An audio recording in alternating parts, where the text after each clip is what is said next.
Today I'm playing at Pittwater Golf Club, which is my home course. Pittwater is situated a short drive from Hobart in Tasmania's southeast. As a 9-hole par 35 layout, Pittwater offers a challenge experience with its narrow tree-lined fairways and small hazards around the greens. It plays at a slope rating of 124, which generally means an extra stroke for handicapped golfers. On the par 4 first, I hit driver off the tee and hit it straight down the middle, which is not a very common sight. If it wasn't the first hole, I'd probably hit a long iron on the short par 4, but driver feels most comfortable on the first shot of the day. Oh, look, you did. I chunked that gap wedge. It still ended up in a nice place, just in front of the green there. Oh, look.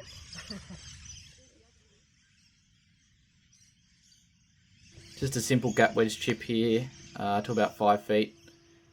Probably could have been a little bit closer there, but we've got a simple putt there for par. Now on the long par 4 second here, I hit driver again. There's not really much choice here. Hitting a long iron leaves a very long approach. And I hit that one nice and straight too. It's just on the left hand side of the fairway here. I've got 6 iron in hand, which is probably not quite enough club, but just want to knock it up there. And of course I pull that one into the left trees, which is a pretty tough spot, but it's just popped straight down and we'll just bump it underneath the trees here with an 8 iron. Hit that one not too bad, it's just ended up on the right hand side of the green. Just trickled off and we've got a downhill putt back to the hole about 25 feet. That putt looks really good, but it's just missed on the right hand side of the hole and we'll tap that one in for bogey.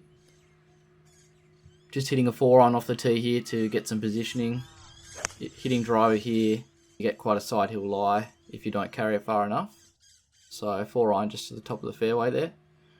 Leaves quite a long approach, but it's about a club downhill.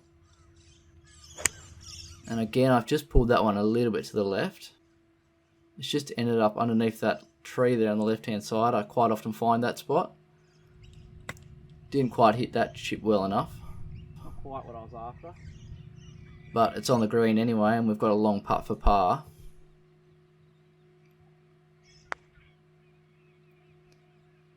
Hit that putt a little bit too firm. This green rolls quite well. 7-iron off the tee here. Didn't quite catch that one well enough, but it's just sitting just in front of the bunker there. Should be a simple flop shot over the bunker and over those hoops, but I've chunked that one. Luckily it's just carried over the bunker lip. So we'll try and chip this one close and make a 4 at worst.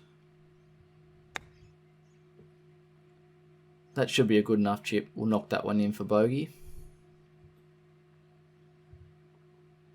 And we're 3 over after 4 holes with 3 bogeys in a row. Not the greatest start. Driver again off the 5th. That's a good tee shot. That should set us up. Now this is where some people can get a little bit stuck. I've got about 300 yards, 270 metres to the green. I've taken a 3-wood here because the ball's sitting down a little bit in the fairway with it being quite soft. If not, I probably would have just taken an iron to leave a wedge in. Hit that one a little bit heavy, but I had to hit right down on the ball to get it out. And it's just going to leave a pitching wedge in, just on the right hand side of the fairway. The pin's just tucked on the left hand.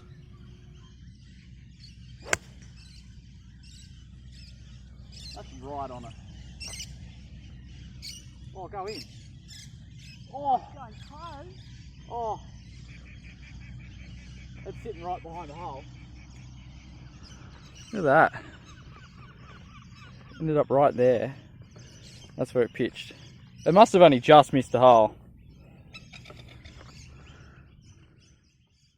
That's the closest I've ever been to a hole out eagle, but we'll set it with birdie and knock this 5-iron up on the long par 3 6th. Didn't quite catch that one well enough. It's just sitting on the left hand front side of the green. Overplayed that lob wedge a little bit. I swung a little bit too hard at that, I'd say, and just up the back into the green. Should be a simple 2-putt, but didn't quite hit that firm enough and it's trickled off to the right hand side. It's just a little left to right breaker and we miss it. Just a 2-iron off the tee on the short par 4 7th. It's a bit of a blind tee shot here. You've got to hit up the hill and then back down to the green. Just a sand wedge from 90 yards. And that one's just a little bit over the top of the pin, but it should leave an easy 2-putt. Not the best putting stroke, but it's close enough to knock it in. Actually missed my tee shot on the short par 3 8th here, but it's just up the back left of the green. Haven't quite hit that putt well enough. Leaves a tricky putt for par. But we knock it in, save our par there. Now on the last hole of 9 here, the 9th, par 5. Don't usually hit driver here because you can run out of fairway at the end, but I've hit that one right in the slot there to hit it round the corner. This is a mistake here, pulling a 3-wood. There's out of bounds on the left hand side, and being on the right hand side of those trees on the right there is really a bad spot. I just clipped that overhanging branch there, but it's dropped right down for a 9-iron. Hit that one a little bit heavy trying to knock it down, and it's just sit on the right hand side fringe. Should be an easy chip just up the slope there. And that one's just missed on the bottom side of the hole, but we'll tap it in. And we finished with 4 over through 9 holes, with a birdie and a double and 3 bogeys. Thank you very much for watching the video, and I hope to catch you again soon.